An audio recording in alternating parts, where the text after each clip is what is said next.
কি গো, আপনার কি খবর? ভালোই না। বহুত দিন পরে এলাম। না, দেখতেছি।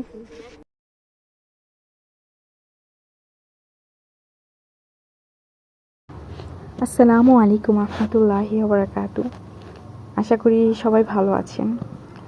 এর আগে একটা ব্লগ ভিডিও বলতে পারেন দিয়েছিলাম। ওইটাতে ওই পাশের গাছগুলা দেখিয়েছিলাম, এইটাতে আবার এই পাশের গাছগুলা দেখাচ্ছি। এই ভিডিওতে এই পাশে একজন, ওই পাশে আরেকজন, আর কি আরেকজনের দায়িত্ব।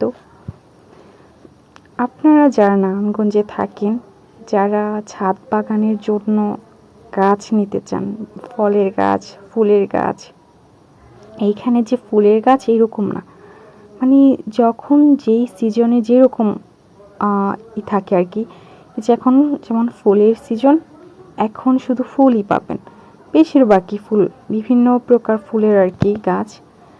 আর যখন ফলের সিজন আসে, ফল গাছের বা এরকম সিজন আসে, তখন আবার আপনারা ফল, বিভিন্ন প্রকার ফলের গাছ পাবেন, ফল সহ আপনারা গাছ পাবেন। আপনারা যারা নারায়ণগঞ্জ এরিয়াতে থাকেন, আমি জানি না, আমি কখনো আর কোথাও যাওয়া হয় নাই, এটা বাড়ির পাশের নার্সারি বিধায় আমি এরকম দেখিও না। এর আগে গিয়েছিলাম আমার হাজব্যান্ডের সাথে আরও কয়েকটা নার্সারিতে, যেমন নবীগঞ্জ, বন্দর এরিয়াতে নবীগঞ্জ, তারপর থাকে না ওই কাঁচপুরের সাইডে। কিন্তু ওইখানের নার্সারিগুলো এত বড় দেখি না, আর গাছগুলো এত হেলদি আমি দেখি নাই।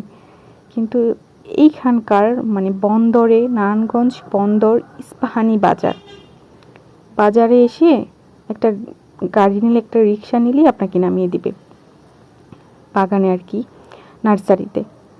সর্বোচ্চ 20 টাকা ভাড়া লাগবে। কিন্তু মানে এইখানকার গাছগুলো মাশাল্লাহ মাশাল্লাহ অনেকটাই হেলদি। যদিও আপনি দেখে নেবেন, সমস্যা নাই।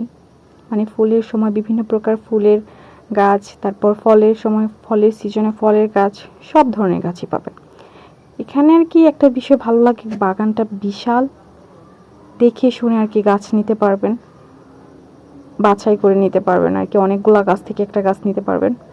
সবাই আমার ফেসবুক পেজটাকে ফলো করে ইউটিউব চ্যানেলটাকে সাবস্ক্রাইব করে দিন। আশা করি এতটুকু আবদার আপনারা